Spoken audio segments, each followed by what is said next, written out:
could go off the deep end. I could kill all my best friends. I could follow those stylish trends. And God knows I could make amends. But I've got an angry heart filled with cancers and poppy tarts. If this is how you folks make art, it's fucking depressing. And it's sad to know that we are not alone.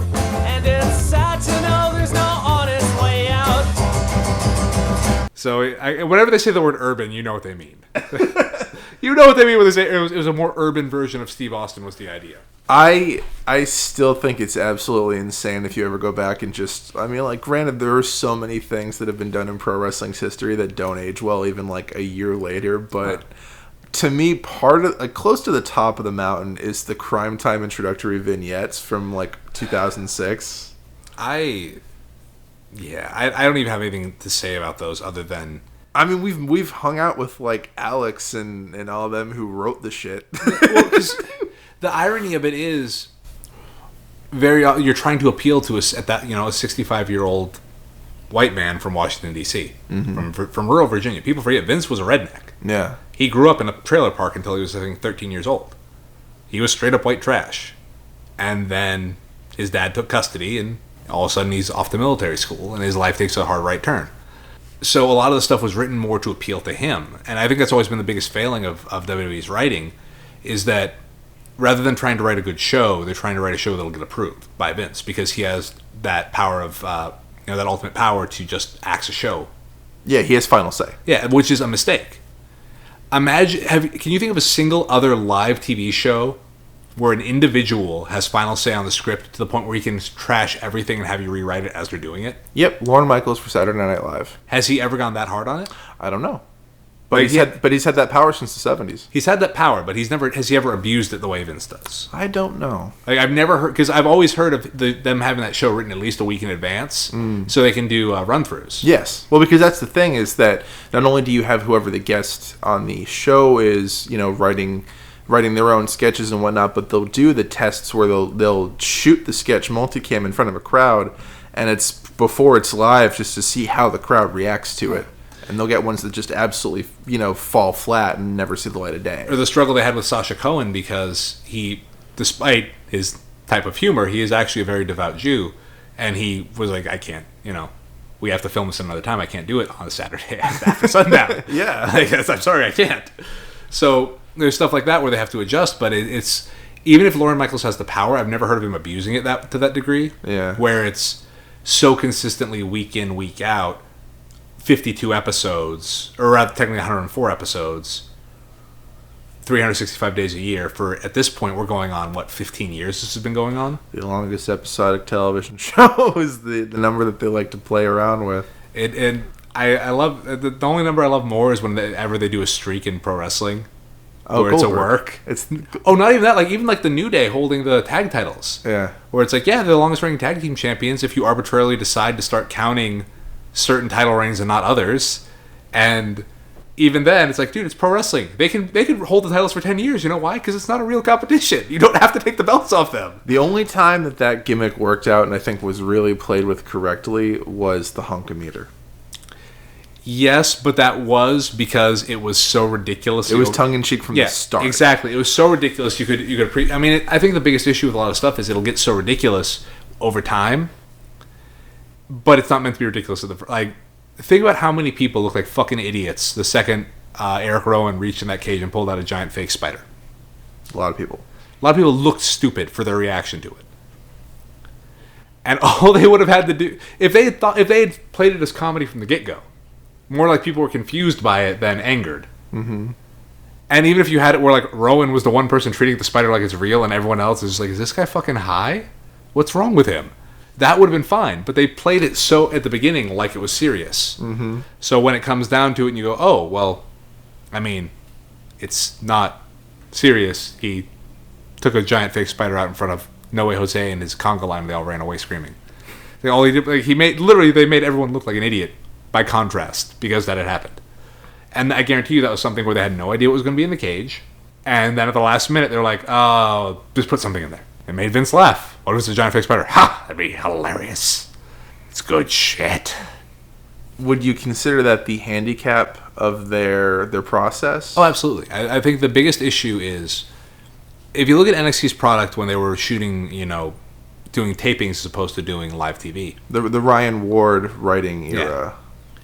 They might occasionally get a monkey wrench thrown in by an injury, but that was it. If they said, we're going to do storyline A with this talent, they'd have to run the course with it because they shot 4 weeks of TV. At least for 4 weeks, they have to have consistency. Mm-hmm. But when you go week to week with live TV and no long-term storyline writing, everything can be changed at the drop of a hat by an individual. All of a sudden, no matter how well planned out a storyline you have, no matter how good an idea you have, it can be ruined in a heartbeat. It doesn't take a genius to make something bad. That's kind of the problem, is that you can just offhandedly say, we're not going to do this one promo. We're not going to do this one bit of the angle. Mm-hmm. What's the reoccurring gag now? The most dangerous place in professional wrestling is the parking lot at the Performance Center. 18 wrestlers have been brutally injured there. Yep. Apparently the cameras don't do anything because we always have footage of it, but they never can see anyone's face. At least when you have tapings, even if Triple H has final say, Triple H has to have final say on 4 weeks worth of TV at once. Mm-hmm. Instead of, if he decides to change his mind halfway through, they've done 2 weeks of TV, the odds are he's not going to be like, you know what, let's change this into 2 episodes. Yeah. When you're doing it week to week to week, it's hard for the writers to keep up. I mean, Jimmy Jacobs had said, it's really hard to write 3 hours of TV, and the first correction is, well, you're writing 2 hours and 15 minutes. Let's start with an honest number. You're not writing 3 hours. Secondly, TVs can be as expanded or contracted as much as possible by how many matches or how much match time you want to give guys. Yeah. You can conceivably have 2 hours and 15 minutes of wrestling. You don't have to do a single promo. You don't have to write a single thing. Just book matches. You could do that. Would it be the best show in the world? Not necessarily, but that's not the point. The point is you could do that.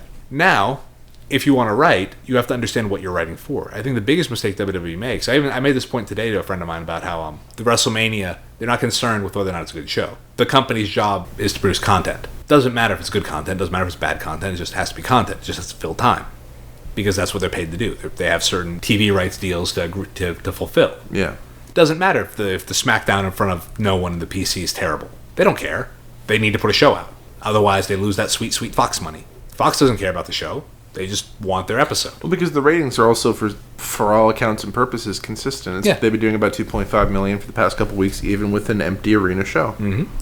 But the whole thing is, your point of TV, if we have to go back a little bit before it's one thing I say, if you want to talk about older things that were better. Before the network. Not even before the network, before the Monday Night Wars. Yes. The whole point of TV was to sell house shows. You wanted to get all your talent over on TV, so when people saw them at house shows, they were excited. So it didn't matter if Hogan was there, it didn't matter if Macho Man was there, because they would run the A and B house shows too. Even before the Red and Blue thing, they would actually have, Macho Man might be touring the B house shows. Jake the Snake would be touring one, and and then you'd have Hogan and Andre on top of the other. Like it was different cards, different shows, different towns. Yeah. So they might be. I think at one point they were running like 3 and 4 shows a day in some cases around different parts of the country. Yeah, you could do similar loops too. You could have somebody running a show in Toronto while somebody's at the Boston Garden, and and you could do that. And that was not an uncommon thing back then. And also, this is pre-internet days, so it wasn't like an issue if you had the same match 5 nights in a row. So what would happen, though, is the whole point of it was to get the talent over. Now, they spend so much time focusing on the talent that's in the main event, they forget that's your over talent. Seth Rollins does not need to have a match every week on Raw. You know who never had 100 matches on Raw? The Rock? Steve Austin. Steve Austin's at like 73 matches on Raw. That's it. He never broke 100. He was on every episode. He did something, but he'd come out. Yeah, the crowd would lose their minds. He'd do a beer bash. He'd stun somebody, and that was it. And he'd get sent back. Yeah. That was the whole idea. And you'd see him once. So they understood that the less you saw of Austin, the more you wanted to see him. Hogan, back in the 80s, they never show a full Hogan match on TV except for maybe a Saturday night's main event or a pay-per-view. The whole 1 year run up until Sting versus Hogan at WCW, where Sting would just show up in the rafters. Mm-hmm. Because the whole point was these guys are already over. You can give them TV time, but you don't need to get people interested and to sell the matches, but you don't need to give them match time. Mm-hmm. Simultaneously, if you look at all the wrestlers as properties, the more properties you have that are popular, the more money you make. This is basic economics. If we have one comic book character everyone knows, when we put out the Spider-Man movie, everyone will go to see it. But if we build a Marvel Cinematic Universe, now a lot of these B, C, D, E, F level superheroes get their own movie and they make $1 billion. Imagine if Marvel had just said, well, you know what, Spider-Man's the only popular superhero. We're only going to make Spider-Man movies. Marvel Cinematic Universe wouldn't exist. Mm-hmm. Which means the billions and billions and billions of dollars, I mean, it's an obscene amount of money they've made. Yes. Off these movies. Even the bad ones, even something like Ant-Man still makes like $700 million. That could have been a great movie. It was just not. The first or the second one? The first. Okay. I think if they'd left Edgar Wright alone and let him make the movie he wanted to make, I think it would have been great. I won't argue that. I'm a big Edgar Wright fan. Love Edgar Wright. I maintain Scott Pilgrim vs. the World is just the most underappreciated film. It's a fantastic film. It's a fantastic film. Also, it started my crush on. Ramona Flowers. No, Kim. Oh. Especially Knives. Yeah. No, not Knives. Kim. Oh, drummer. Yes. Yeah. What is her name? I can't remember her real name right now. I get hit in the head a lot. but again, I'm just slow. Yeah. So. With a lot of this stuff though, like the TV should be presented, and even then, because I talked to Jimmy about it one time, he said, and it's whoever they just can't carry a segment. It's like, yeah, today they can't fucking carry a segment. The whole point of TV is to get them over so they can carry a segment. If you just go, the Revival can't carry a segment, let's not put them on TV. They're never going to fucking carry a segment. What you do is go, they can't carry a segment today? Okay, let's put them on TV. How'd that segment do? Not great. Okay, put them out there again next week. How'd the segment do? A little better. Cool. Put them out there again next week. What happened? Segment did even better. Okay, and eventually over time, they can carry a segment. Now, if Roman Reigns is hurt, you can put the Revival out there and the ratings don't take a hit. If Roman Reigns is the only over guy on your TV, if Roman isn't there, and this is what I was saying about the season thing, if Roman isn't there, then your TV's fucked. In a season, what WWE would do would be try and cram 12 months of TV into 9 months. That's exactly what would happen. And if anything, guys would get more burned out physically and mentally than they are right now. Because instead of it being, say, we're going to do a Hell in a Cell match and then a TLC match 3 months apart, well, now there's 6 weeks between those two. Sorry, kid. Try not to die. Whereas if you actually cycle talent in and out because everyone's over, because you've actually taken the time to establish and build everyone, it's in your company's best interest. Because now it doesn't matter if it's the Revival versus the Club on top, or Roman versus Rollins, or Undertaker versus Big Show. It doesn't matter what match is on top. The audience is excited to see everyone. You don't have to offer a refund because Daniel Bryan isn't there. You don't have to offer a refund because it's going to be Drew Gulak versus Ali as the main event instead of the New Day versus, God, who's even a tag team? The Hype Bros. Gronk and Mojo. But, Gronk. But that's the whole deal, is that that's what you want. But unfortunately, they're so scared about today, they don't think about tomorrow. Mm-hmm. They're so worried, this didn't work tonight. It's not about it working. Roddy Piper said it, actually, to me and a bunch of guys in the locker room. He was pretty weird that day. He was supposed to do a signing for Harley, and instead he requested to be taken to the music room of this high school we were doing the show in, and he played piano by himself for like 3 hours. Just vibing. Oh, yeah. But he walked in the locker room and went, boys, we're not working for tonight. We already got their money. We're working for tomorrow night. And then he walked out, and I went, does he know we don't have a show tomorrow night? At the time, it didn't strike me what he meant when he said it, but I was like, but as I thought about it, I was like, what he's saying is, and this is where the whole thing going back to promoters and wrestlers, a promoter's job is to sell the show, a wrestler's job is to sell the next show. Mm-hmm. They get the audience through the door, our job is to blow them away so they come back for the next show. So their job gets easier, so our job gets easier, so we both benefit. That being said, if you're constantly worried about just what are the ratings going to be for tonight, and not what are the ratings going to be in 3 weeks, 6 weeks, 12 weeks, a year, you're always going to be playing catch up. You're always going to be at a point where you have so many wrestlers on your roster and so few anyone cares about. Instead of it being, they care about everyone and you can put anything out there. Because ideally, again, if everyone is over, everyone is going to make more money, not only the wrestlers, but the promotion, the company itself. And you're going to have more merchandising opportunities. You're going to have more promotional opportunities. You're going to have more opportunities to actually let your talent rest. Because if you feel like giving Roman Reigns 6 weeks off, it's not a big deal. It doesn't affect TV. It doesn't hurt the product because Roman goes away for a little while. And if anything, you could then cycle talent in and out. Okay, we have the main event feud between Rollins and Reigns. All right, well, feud's coming to an end. Rollins is going to take 6 weeks off. He's going to get to heal up. Reigns is going to feud with Kevin Owens. And then 6 weeks is going to go by. Now Reigns, it's his turn to take a break. We're going to bring Rollins back. He's going to feud with Kevin Owens now too. Another 6 weeks go by. Now Kevin goes out. Kevin gets 6 weeks off. And now we're going to bring up Sami Zayn. So we're going to have a new guy in the mix. Reigns might come back at that same time, but Reigns is going with somebody else. So again, instead of it being these two guys in these matches every month for a year, you're continually cycling everyone in and out, working with other people. And it also helps things like the Royal Rumble. I maintain the Royal Rumble is the stupidest fucking match in pro wrestling. Hands down. Because of 30 people, 3 people are your possible winners. And of the 30 people, who's going to get to do anything? You're going to have maybe the 1 or 2 big like Royal Rumble spots that are going to happen. The Kofi spot, now we have the Shelton Benjamin spot back, which is what the Kofi spot was for a while. Yeah. No, it was literally like Kofi do the big dive, and then it became Kofi does the creative not getting eliminated thing. Yeah, the handstands or the riding the chair. The chair was a cool one. Chair was a cool one. But even then, before him, it was the Morrison spot, because Morrison did the parkour where he ran on the wall. But all this sort of stuff where... Look at that mullet. Kensuke is such... Kensuke Sasaki, leather jacket mullet. This is late 2000, early 2001 Kensuke. And this one is wearing the bodybuilder trunks. And just bleeding sex right now. Well, he's married to Akira Hokuto. You gotta... That family is glorious. Nakajima. Their kids are adorable. Yes. God, their kids gotta be like 18, 19 now. Right. I forget that stuff. So, you know who's got the most adorable children ever? It's Masato Tanaka. Really? The Bullet Twins? I don't know the Bullet Twins. Little boy and he had a twin, boy and girl.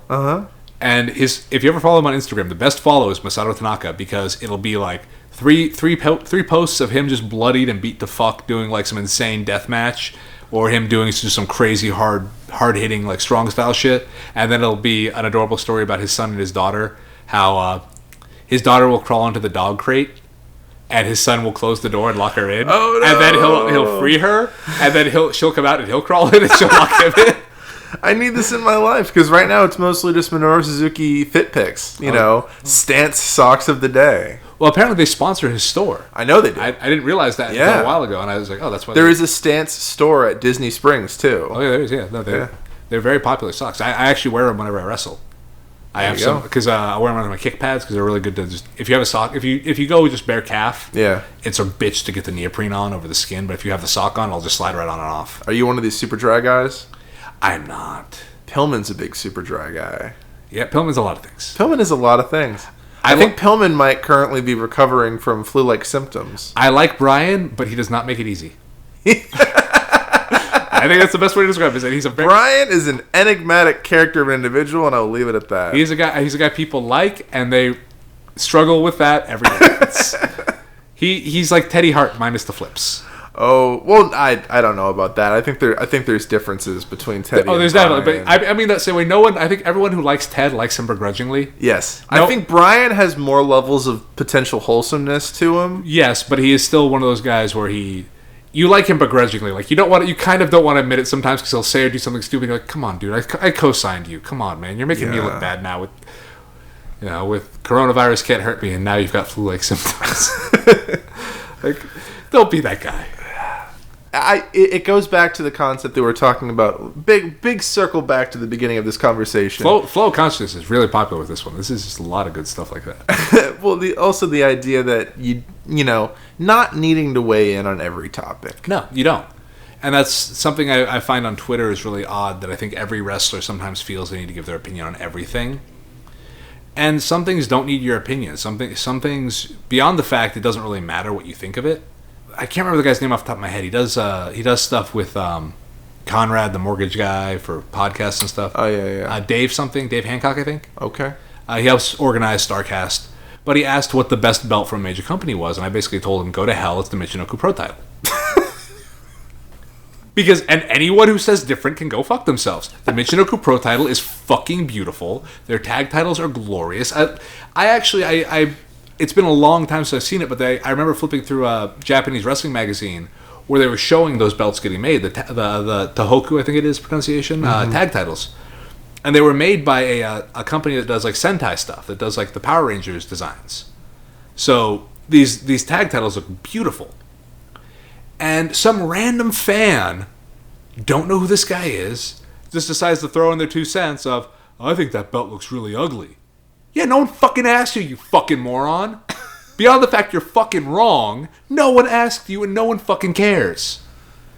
But we have this idea, it's a big part because of social media. Yes. We think everyone's opinion on every issue needs to be known. The need of filling the void. The need of being present for the conversation. I'm even fascinated by every once in a while you'll see someone do a Q&A and someone will be like, oh, what do you think about your LGBT fans? You're the king of the Q&As, by the way. that. For people that don't know, fucking Simon Gotch here will sit down on Instagram on almost a daily basis will put the question out there, ask me anything, or specifically guided questions. The best part is when you do specifically guided ones and they just ignore it. And Completely ignore it. I love that. Who do you want to wrestle? Why haven't you come to my ex-home promotion? Always good ones. Though my favorite is you big dick and gay. Show Bob and Vagine. No. So there's this guy from like Indonesia who he answered with you big dick and gay. Is he saying I have a big dick and he wants to know if I'm gay, or is he saying I am a big dick and he thinks I'm gay? It was a terrible insult, but all I could think is I saw his photo and he had sunglasses on. And all I could think of was CSI Miami. He's like just seeing the guy, you big dick, puts the sunglasses on, and gay. Beyond that, you'll see the question about what do you guys think of your LGBTQ fans, and my first thought is, who the fuck is stupid enough to just go on a homophobic rant when they get asked that? Well, I'm sure someone is, but that's almost like all I feel. I feel like it's not so much they're curious who feels what. It's more like they're waiting to see who's stupid enough to just decide, you know what, someone asked me a very polite question. It's like they're building a bear trap in front of you, and Yes. they're like, hey, can you take like 3 steps forward? It's like, who's stupid enough? Like, 'cause even if you're that homophobic, to where it's like, at the end of the day, most wrestlers take the stance of money's green, baby. As long as you're paying me, I don't give a fuck. You know?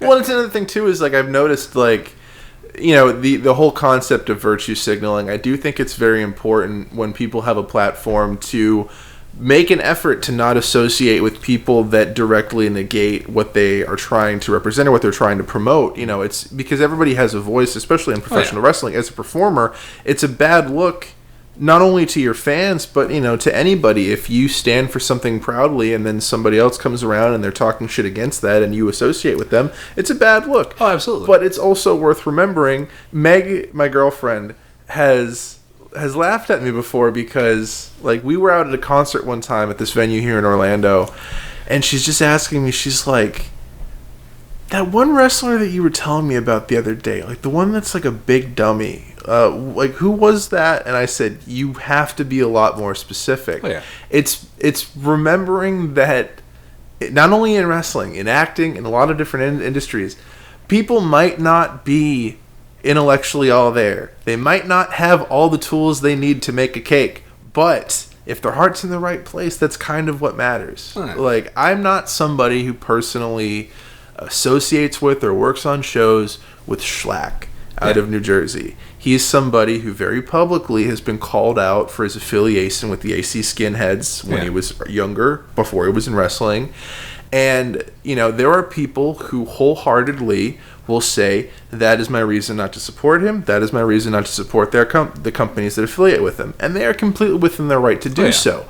But me personally, the more that I've affiliated with individuals who have been in his, you know, in his professional and his personal circle, the more that I've worked on the wrestling scene with people from all walks of life, you learn to tell the difference between someone who is genuinely hateful and somebody who's genuinely apathetic. Yeah. And a lot more people fall in the latter category than the former. And that's really the issue, is that even when guys bring up a lot of this stuff, it's strange how little of it is anything they've actually done or care about. I remember someone getting really wound up about, I think it was when they were doing the transgender bathroom stuff in North Carolina? Yeah. And this is when I was at the PC. I'm going to be polite and not say who this was. But this one guy was going off saying, what if your girlfriend or your wife or your daughter was in there with one of these fucking perverts? And I'm like, first of all, anyone who's a pervert that is just going to pretend to be a lady to go in the women's bathroom, I don't think they're dissuaded by the law. I don't think the guy who's going to like go into a bathroom and try and rape a woman while dressed as a woman. I don't think that guy is like super. I don't think he's standing out there like, darn, if only I was allowed to go to the bathroom. Otherwise, this plan would be perfect. That's not how it works. Most people just want to shit in peace. Yeah. That's all they want. And anyone who's an actual sexual deviant who is doing that for some weird sex thing they're into, they're not being dissuaded because they're not allowed in. They're not going to walk in there full on, wearing their jeans and their t-shirt and their completely male-bodied, shall we say, aesthetic and go, but I identify as a woman. Now shit in front of me. They're not going to fucking do that. No. It goes along with the same argument that locking your door is more to make you feel comfortable than to dissuade anyone from breaking into your home. It's this idea that if somebody is hell-bent on committing a criminal act because that's their malice and that's their intent, they will find a way to do so. Exactly. And the bathroom bill was more to humiliate individuals who identified as a gender different than they were, born with, than it was to actually dissuade crime. Yeah, and that's the issue with it. Because ultimately it has nothing to do with the statistics or the actual issues that they're conflating. It'd be like me saying that we shouldn't allow... or was it the thing when in New York when Bloomberg did the whole limitation on the size of the sodas? Soda ban. It didn't matter. Because ultimately it's like, oh wow, so you mean I have to go back to the fucking fountain twice instead of once? Okay. It doesn't affect anything. It just pisses people off. Yeah. And moreover, Bloomberg's very good at that. Oh yeah, no, really stop and frisk was way worse, but that's, the soda ban's what everyone talks about. To the whites, the soda ban is the stop and frisk. Oh boy. But no, sometimes I'll get follows from these like really weird, super conservative Twitter and Instagram pages, and all I can think is, okay, first of all, I'm a like liberal ass West Coast Jew, all right? I'm a Jewish person from California who grew up around hippies. Right off the bat, you don't fucking like me, all right? You don't know that yet for whatever fucking reason, but you don't like me.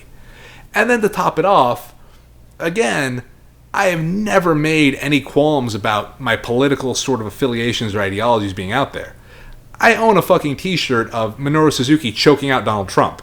Shout out to Stash Pages for making that one. Yeah. He does donate proceeds of that, I believe, to races. It was they were defending the migrants coming across the border who were getting busted by ICE. It's the legal fund for people seeking asylum in the United States. If you'd like to purchase a T-shirt, I don't have any ads on this show yet, but if you would like to support this good cause, it's a great cause.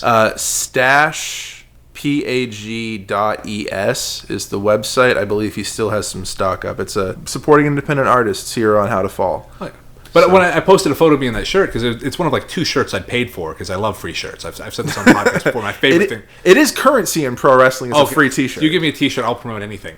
I actually had to stop taking free T-shirts because I was starting to get some weird ones. I do have one for you today. Oh, I always appreciate that. And you can actually see I'm wearing my Grudge Match Minoru Suzuki Slayer shirt. It is tight. That will be the cover photo for this episode. Will be you in that shirt. It's a great shirt. Grudge Match is a great brand.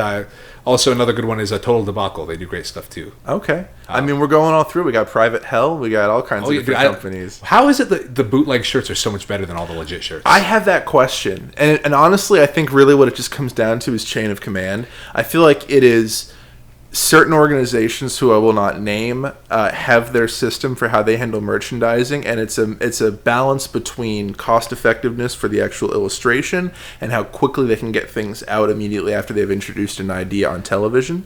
Whereas the bootleggers, granted, they can also get things out in a pretty fast nature, but they don't have anybody they're answering to except for the customers. They know what their customers like, and they get to go one-to-one directly to them. So I think it has less to do with untalented artists in the major companies and more to do with less bureaucracy. Oh yeah, well there's a lot of that. I'd even say that part of the issue is even when the artists do good work, it's not necessarily allowed. Yeah. I know the only one I object to is the Bootios shirt was stolen. I don't know which one you're talking about. The original Bootios shirt, where it was like the cover of the cereal box. Uh-huh. A guy named John David Guerra, who's an artist out of Texas, he'd done that design for free to pitch to them, and they basically redrew it. Oh, that's unfortunate. Yeah, and he does a Nightmare Pro Wrestling, which is a comic book about monsters wrestling. It's pretty cool. Okay. But they fucked him on that one. You also go through, is it Juan of the Dead? Yeah, Juan Ortiz of the Dead 209. He's been doing a number of shirts for MLW, also doing shirts for AEW right now, a lot of which you can buy at Hot Topic. He's also a very nice guy. He just had a baby recently. He did unfortunately lose his grandmother, but his father is legitimately a migrant worker. He does farm work. Came from Mexico, does farm work in Northern California, which again, he's a Bay Area guy, so I gotta help you. Gotta support him. Gotta represent the Bay. I generally don't, but with him I will. I hear you as well. I'm somebody that comes out of Massachusetts, Yeah. and I will probably get heat for this, but I think one of the funniest things to happen in the past 6 months in a cruel world is the fact that on St. Patrick's Day, the bars were closed, the parade was canceled, and Tom Brady left.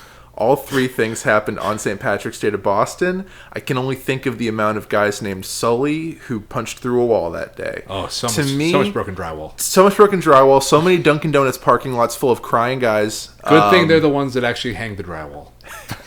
There we go.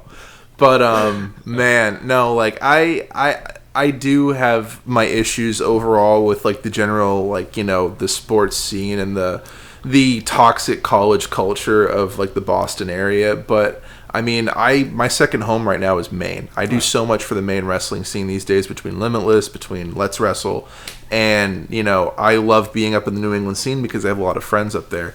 But I ride more specifically for the friends than I do for just being like, yeah, man, I'm gonna get a big fucking tattoo of the New England region on my bicep. Oh, that's always been my issue with it. Even when I started out, a lot of guys, they really took pride in being NorCal wrestlers, and my goal was to be a pro wrestler and get paid. I wanted it to be my full-time job. And there are a lot of those guys, you know, almost 20 years later. I've been wrestling since 2001. A lot of the guys I came up with are out of the business, and the ones that aren't are nowhere. The only person that came up at the same time, or there are two people that came up around the same time as me. Brian Wynn, who's a referee in WWE, and Sarah Del Rey, who's a trainer at the PC. That's it. No one else who started around the same time as me did anything. Anything. You could argue maybe the Reno Scum are the most successful out of that group. But even then, they've had really limited, like, they've done a little bit of stuff for TNA, a little bit of stuff for NWA, a little bit of stuff for, you know, Championship Wrestling from Hollywood. But they've never really broken out beyond that. But it's shocking how many of those guys were just so ride or die. We're NorCal, bro. We got to show them what NorCal wrestling is about. I'm like, I don't give a fuck, man. I'm a wrestler. And when people ask me, why aren't you popular amongst wrestlers in your local area where you're from, it's like, that's the reason. A lot of the shit they'll tell you, it always comes back down to, I was never a ride or die NorCal guy. I was never the guy out getting stoned in the parking lot before my match. I was the guy fucking focusing on having a good match. I was never the guy who wanted to tell people, you know, hey man, I'm a NorCal wrestler, bro. I'm about NorCal. I'm like, I'll take a booking wherever I can fucking get one. But that mentality has always been a thing weirdly in independent wrestling, at least as long as I've been doing it. That's since, again, almost 20 years now. I don't get it. I don't get why people think that's a good thing.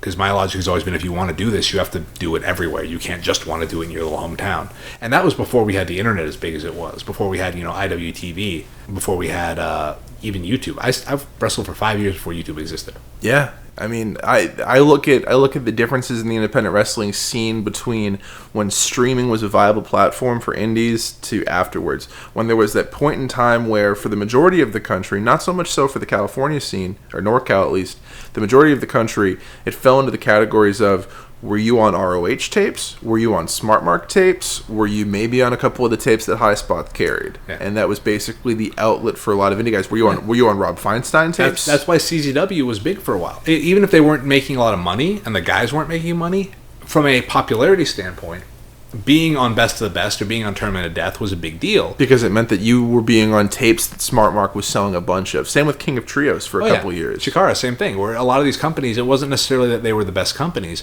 IWA Mid-South for Smart Mark again. Mm-hmm. I mean, Ian Rotten's infamous for not paying guys or shorting. Fun story. Give me an Ian Rotten story. Pat Monix, who unfortunately just retired. I was really... Oh, he did? He did. Concussions. Oh, man. No, it's unfortunate. I was a really big fan of Pat. I loved working with him. He was a great guy. Well, he still is a great guy, but I mean, he was a great guy to wrestle. He said, what's Ian Rotten's kid's name? Is it... Oh, no. Oh, man. Ian Rotten's son. It's like Jonathan or James or something. Oh, yeah. John something. I think it's John Jr. because I think his dad's actual name is John. Yeah. But he's like, yeah, he wants to book you for Mid-South. And I said, okay, here's my price. I need 100% of my money at least a week before the show. Never heard anything else about it.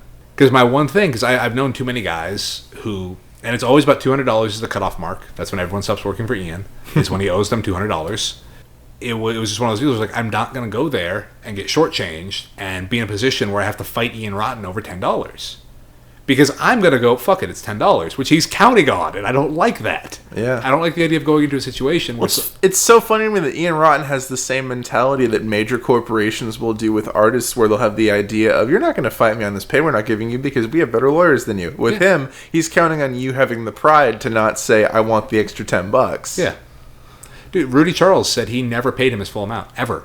Every time, even if it was short by $5, he never paid him the amount they agreed on. And it's wacky because you have that whole thing where you say to yourself, well, why would they keep going to work for them? But then as we went back to, you had the platform of being on Smart Mark when it really mattered. Oh, yeah. I mean, major shout out to fucking Mike Robles, to Gary, to all those guys who hustled their asses off to build a platform for so many wrestlers that got them the eyes that they needed to get themselves out there. That's the reason why I know guys like Spider Nate Webb. And, I mean, to this day, Rolling Hard. Yeah. You know, Isaiah. Who's another good one? Wait, was he the one that just pulled a knife on Yes, Cole Isaiah Radrick? Was the one that pulled a knife on somebody. Cole Radrick. Yes. Oh, boy. Yeah, that was... Independent wrestling is weird. Independent wrestling is weird. Did you ever see, like, the old school Volcano Girls shows that Prazak did? They were the precursor to Shimmer. No. Ian let Prazak promote some all-women's cards because this was when they were starting to really come up with, like, more matches for like Allison Danger, Daisy Hayes, as the crew was really coming up in like the early to mid 2000s. So I don't know if it was once or twice, but they did an all women's show that was called Volcano Girls, and it was essentially the proof of concept for Shimmer. Yeah. So I mean, once again, another person right there. Shout out to Dave Prazak for being, you know, way before the Divas or Women's Revolution in WWE, a guy that was pushing for that, for those athletes to get a better platform on the scene. You know who I really want to see come back from IWA Mid-South? Because I was pushing for this until before Mania got canceled. Or Mania Week got canceled. I was like, why has Mike Levy not been dug up to be on... the White Lion. The White Lion, Mike Levy. The White Lion. Did we do Mike Levy versus, was it Devin Moore? Or was it Tank? It was both of them, wasn't it? Well, and it was John Calvin is his name. John Calvin is Ian Rotten's son's name. But that was because what happened was it was him and Mickey Knuckles. Yep. That fucking... She beat the shit out of him. Because he gave her a shiner, and Ian freaked out because she was doing TNA TV. And then out came Tank and...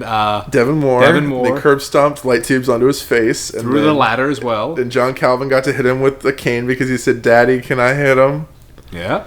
Oh man, the white dude that, and then he was actually bringing charges against them, and they told him it was gonna be an angle, and don't worry about it, bro. We'll bring you back in later. We're just gonna which is the most indie wrestling move. And they dropped that was to the story. Skirt charges by convincing the guy who's charging you that nah, brother, we'll keep you in the angle, man. We're gonna get you on the show. And then they never brought him back. Man! But I was like, if they're gonna bring up somebody for spring break, come on, dig up the White Lion. White Lion, Mike Levy, baby.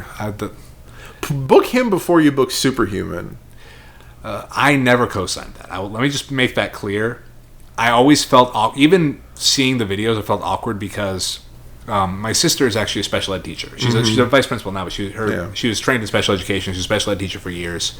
I mean, that has no value on what I know, but just my sensitivity to it, I guess, is what I'm trying to say. Yeah, no. My first thought was that his speech pattern gave the impression that he might have some sort of developmental delay. Yeah. And I was very uncomfortable with promoting the idea of this kid basically mutilating himself, especially if he's not all there. Which got him a lot of attention. It did. And it was weird to me that a lot of wrestlers were like promoting his stuff. I'm like, guys, you understand, this isn't, the Walmart guys, one of them got injured because they did something stupid. Yeah.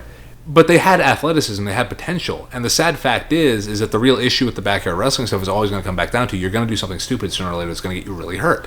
Well, I mean, and things are cyclical because the argument of Superhuman is that it goes right back to the $5 wrestling from 10 years ago. And that equally, you look back at it and it's kind of a questionable. It is, but I will say this, the one thing you can say about those shows is the danger that came from it was of them potentially doing something to each other.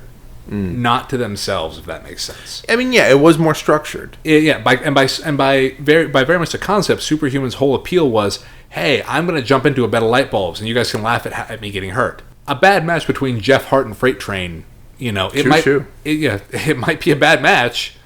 It might be laughably bad, but no one's getting their neck broken. No one's getting blood poisoning. None of these things are happening. Yeah. I mean, I've never seen Freight Train, try to F5 someone. He may have. I've just never seen it. But a lot of that stuff that it comes back to is like with Superhuman's whole deal, because I guess the first thing I'd heard, and again I have no idea how true it is, but I think it's Devin Monroe He's a wrestler from, I want to say, like, Indiana or somewhere around there. Apparently, Superhuman called him the N-word on a stream. I heard about that. Yeah. I have no reason to doubt Devin Monroe. I think the issue even before that really should have been, why are you guys promoting this kid who's literally self-mutilating? That's what he's doing. He's not wrestling. He's not trying. I mean, even though at least the Walmart guys, again, they're at least trying to have a match. They're at least using something, like when one of them got hurt, is because, again, he did something stupid. But they weren't like, okay, here's what we're going to do. I'm going to hit myself in the face with 50 light bulbs. And that's it. That's the video. Yeah. I'm going to jump onto a, what was it, like a microwave? It would be like, I'm going to jump onto like a roll of barbed wire over a kiddie pool full of Legos. Like something like that. No, instead with Freight Train and Jeff and those guys, it would be like, all right, running bulldog spot. Oh no, that didn't go as planned. And it was fun. Because again, even if you could argue that it's exploitive, though some of the argument they've made is that this was the only promotion that wasn't exploiting these guys. It was actually paying them and treating them well. And which I do give some credit to the High Spots crew. They have a good reputation on the scene. On regular shows, those guys would have been, free ring crew and hurt yourselves out there for the people. Yeah. Pre-show match, or like, we'll put you in the Battle Royal, guys. Yeah. I never saw the appeal of the Superhuman stuff. To this day, I really can't wrap my head around how we went so far from don't try this at home to, hey, he's trying this at home and it's funny. I don't know how we did that. I don't know when that turn happened. Instagram. Can't we just stick to what Instagram was meant for? Nudes. Butts. Lots of butts. Lots of butts. Yep. Whether it's building your butt or just showing your butt off, it's about butts. Mm-hmm. The Instagram Explore page is a wild territory. I try to avoid it. For me, it's evolved into mostly being videos of people like cleaning expensive sneakers. I struggle with it because I will sometimes get suggestions for certain pages, and I'll block them because my whole thing is... Oh, I block almost anyone who advertises to me on Instagram. Oh, I block all of them, yeah. The only ones I don't block are Eastern European sweatpants companies. I've never touched Cole Haan. I will not block them because I actually do like their shoes. Okay, respect. Best dress shoes you can get. So comfy. No, with a lot of the Instagram stuff, I'll like the algorithm. I'm trying to fix it because it'll be like, hey, follow this Owning Libs page. No, fuck you. I don't need your bad dad jokes about Benghazi and Hillary Clinton's emails. Go fuck yourself. Yeah. I'm blocking your page because I don't want the algorithm. Yeah. But then you think I want to see that page because I went to the page even though I went there to block it. Follow this algorithmically designed dropship t-shirt company page that says that don't trust a woman born in September who knows how to mow your lawn better than you do. That is why I follow Facebook Tees. I follow Facebook Tees. I follow Meth Syndicate. That's a good one. Follow a few of these pages. We both follow Teenage Stepdad. Oh, he's great. Shout out, great artist. Another good one, Selfies, Food, and Pets. Yeah, they're a wrestling fan. Well, no, he is. I've met the guy. He's actually a DJ by trade, but he does wrestling shows. Okay. Like he'll do music for wrestling shows too. He's a very nice guy. Nice. But he's featured me in a couple of his composites. Alley Cat got really stoked when she showed up in one of them. Oh, Alley Cat, Her heart's in the right place. Whenever wrestlers get depressed, they always do the 3Ds: drinking, drugs, and death matches. So we all do it every time. I remember Callahan telling me that he started doing death matches because a friend of his died, and he got kind of depressive and suicidal, and he was like... Mondo. Yeah. He's talked about that on his documentary, Matt Burns, which also, one of the first indie wrestling documentaries, Unscarred. Oh, yeah. Was a very real, really good documentary. I'm actually pretty happy. I've never worked with Matt Burns personally, but the fact that he's a producer right now in AEW, I think I'm very happy to see. He's somebody who's put in the time to try and get that spot. Well, he legitimately, when he exited pro wrestling, he was probably one of the more interesting ones because he went to... for a while, he was teaching English in Japan. Yeah. And he was working on the side as an actor there. Yeah. And that was where he learned a lot of this stuff. And then on top of that, I remember seeing an interview with him there. That wasn't an interview, just a comment. Because there's a point where he was going to come back for Cage of Death, I think. He eventually did a spot for he eventually Matt Tremont. Yeah. This is before that. Okay. Where he was going to come back. Or it might have even just been a tour of Europe or something. But I think the fans started talking about what sick shit he was going to do. And is he going to do the light... Weed whacker. The weed whacker, this, that. And he was reading through the comments and he was so disgusted with you guys just want to see me hurt myself, huh? And he's like, fuck this, I'm not doing it. I was like, that's fucking respect. Yeah, that's guts. I give him respect for that. Unfortunately, a lot of deathmatch guys we've talked about having a level of respect for people that do crazy stuff like that on a consistent basis, but you see somebody like Thumbtack Jack. Oh yeah. And he broke his neck on a normal Rana. Yeah. But at that point, his body was so abused Yeah. from the work that he had done. I mean, introducing cinder blocks as a regular spot of your matches. And the downside is that sometimes you do things. I think the hardest thing for wrestlers to understand, and I'll tell guys this when I do seminars, the most powerful word in wrestling is no.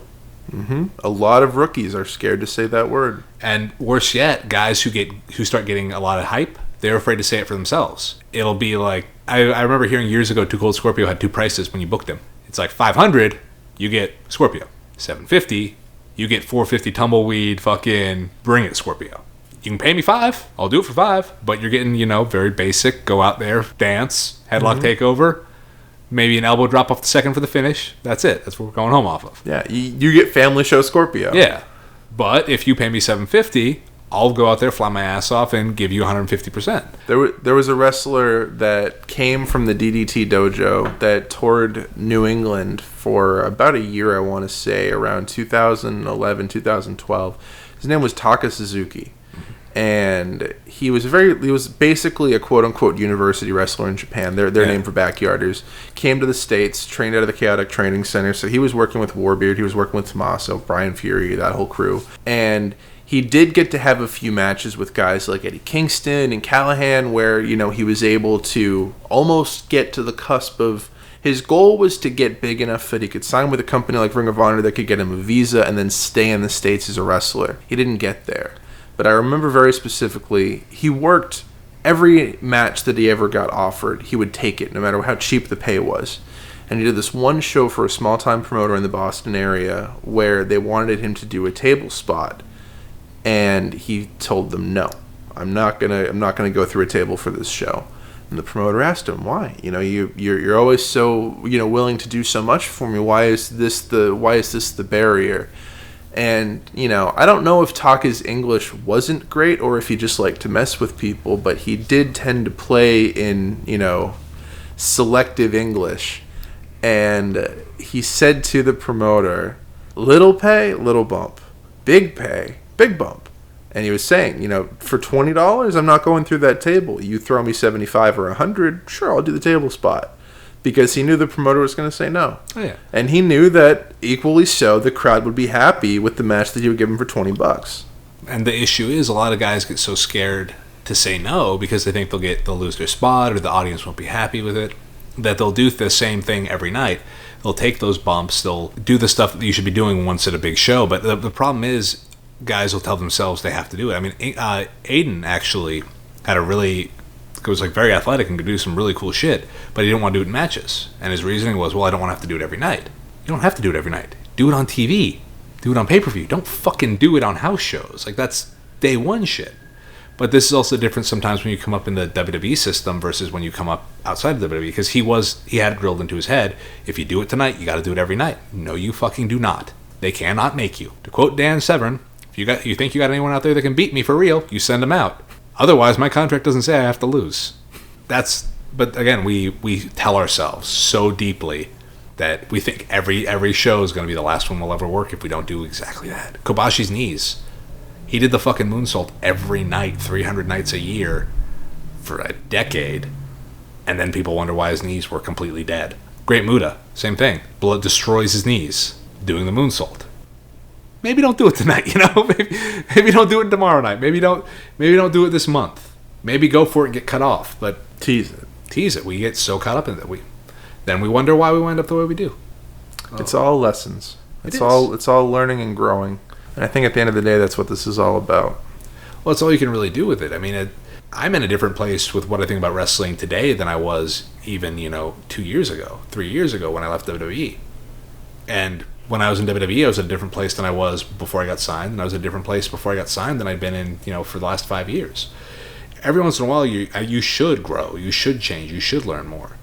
There's nothing sadder than an artist whose work is exactly the same at the beginning of their career as the end of their career. Because that means they learned nothing. Because the odds that you had it right perfectly 100% of the time, the first time you did it, is impossible. I'll be at 19 years in August. Thankfully, this year's really going to be light and it's not a problem.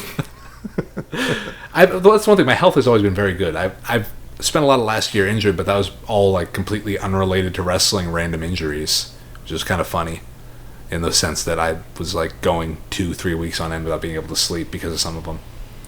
Like, it was like, oh, pull my shoulder blade out really bad. Yeah, now I can't lay on my back or my side or my stomach. I just have to kind of try and fall asleep any way I can. That was a brutal one. But I think a lot of people really do get caught up in just doing what they do, and then they don't understand why they never advance or evolve. It's like, well, because you haven't evolved or advanced in your work or in your mindset. Everything stayed the same. You should, as I said earlier, you should ask questions. You should grow. You should want to know more. You should understand that just because you're told something is good or right doesn't mean it's good or right. Question it. See if it stands up to any sort of challenge. That's usually our mistake in anything. We'll get information and we just accept it. We don't question it. And we don't understand there are some times that the information's already been vetted. It's okay. The COVID virus, you don't need to take the advice of a non-medical politician whose argument is, hey, my uncle went to MIT, that place that doesn't give degrees in medicine, so I know a thing or two about science. You can listen to the actual medical doctor who's studied viruses on a large scale, and they'll probably be able to give you some solid information on it. Too often in wrestling, we don't really understand what our sources are or what if they're good or not. We'll still think that Steve Austin knows everything about wrestling, and he'll be the guy trying to tell Bray Wyatt to cut the I Hate This Town promo on a house show. Because we try to learn, but at the end of the day, how much do we really learn? Nothing. We learn nothing. And I think that's about as good a point as any to end this interview. What have we learned?